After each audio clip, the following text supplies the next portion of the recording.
Good morning students.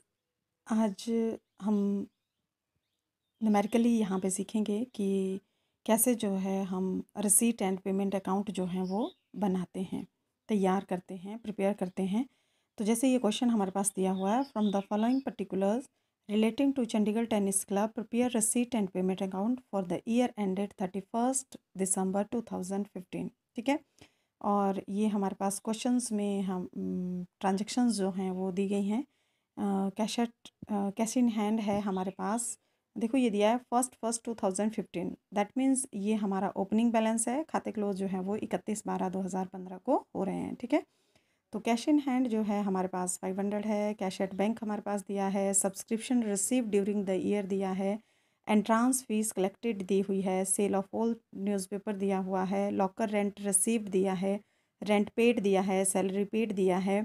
Printing and stationery bot, जो हमने stationery खरीदी उसको दिया गया है। फर्नीचर परचेज दिया गया है।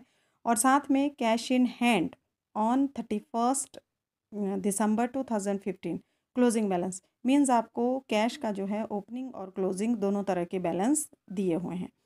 तो जैसे मैंने आपको पहले भी बताया था कि जब भी हम रिसीट एंड पेमेंट अकाउंट जो है वो तैयार करते हैं, तो रिसीट एंड पेमेंट अकाउंट तैयार करने के लिए जो फॉर्मेट है हमारा वो इस तरह से बनता है। ठीक है, यहाँ पे ये क्वेश्चन मैंने सॉल्व कर दिया है। अब मैं आपको इसको एलेबोरेट करूँगी। मैंने आपको बताया था जब हमने ये फॉर्मेट किया था तो सबसे पहले ऊपर संस्था का नाम आ जाता है। तो ये संस्था जो है, जैसे यहाँ पे क्वेश्चन में दिया गया है, ये है चंडीगढ़ टेनिस क्लब। तो ये मैंने सबसे ऊपर लिख दिया चंडीगढ़ टेनिस क्लब। उसके बाद मेरे पास आ गया रिसीट एंड पेमेंट अकाउंट जो मैं बनाने जा रही हूँ, और कब के लिए, फॉर द ईयर एंडेड 31 दिसंबर। यहाँ पे मैंने 2020 इसको डेट, सिर्फ डेट को चेंज किया हुआ है। ठीक है, आप यहाँ पे 2015 भी लिख सकते हैं। उसके बाद इस तरह से हमारा ये फॉर्मेट बनता है। ये हमारी डेबिट साइड है and this one is your credit side. यहाँ पे रिसिप्ट है, ये अमाउंट का कॉलम, ये पेमेंट्स हैं और ये अमाउंट का कॉलम। तो ये जो क्वेश्चन आपके पास दिया गया है, आपने इस क्वेश्चन में से, जैसे मैंने आपको पहले भी बताया था कि जब भी हम रिसीट एंड पेमेंट अकाउंट बनाना शुरू करते हैं तो जो ओपनिंग बैलेंस होते हैं उनको हम सबसे पहले लिखते हैं। तो ओपनिंग बैलेंस सबसे पहले मैंने यहाँ पे लिख दिए। To opening balance brought down जो हमने आगे लाया, तो कैश इन हैंड 500 क्वेश्चन में दिया हुआ है। कैश एट बैंक 3500 ये भी हमने ले लिया। उसके बाद जब आप इस क्वेश्चन में से यहाँ पे न्यूमेरिकल सॉल्व करोगे तो आपको यहाँ पे देखना है कि इन चीज़ों में से कौन कौन सी यहाँ पे कहाँ कहाँ से आपके पास पैसा आ रहा है और कहाँ कहाँ को जा रहा है। जो जो आ रहा है वो आपकी रिसिप्ट में आ जाएगा और जो जो जा रहा है वो आपके पेमेंट्स में आ जाएगा। तो मैंने यहाँ से उठा के एक एक चीज़ हमने यहाँ पे ले ली।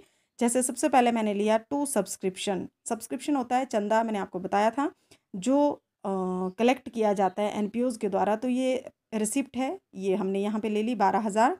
एंट्रांस फीस हमने ले ली, फीस मिली, तो ये भी रिसिप्ट है 3,000 रुपये। सेल ऑफ ओल्ड न्यूज़पेपर, हमने पुराने अखबार बेचे, वहाँ से जो पैसा मिला ये भी हमारे पास इनकम है। लॉकर रेंट रिसीव्ड, ये भी हमने रेंट किराए पर दिए होंगे और उससे हमें पैसा मिला हुआ है। उसके बाद यहाँ पे सारी की सारी पेमेंट्स, जो भी पेमेंट्स है, फिर चाहे वो कैपिटल नेचर की है चाहे रेवेन्यू, जैसे रेंट पेड है, सैलरी पेड है, प्रिंटिंग एंड स्टेशनरी, फर्नीचर, ये देखो ये कैपिटल नेचर की पेमेंट है। लेकिन पेमेंट है क्योंकि रिसीट एंड पेमेंट अकाउंट बनाते समय there is no difference between capital and revenue, तो हमने इसको भी यहाँ पे ले लिया। फिर लास्ट में हम जब इस खाते को क्लोज करते हैं तो यहाँ पे हम शो करते हैं बैलेंसेस जो क्लोजिंग होते हैं।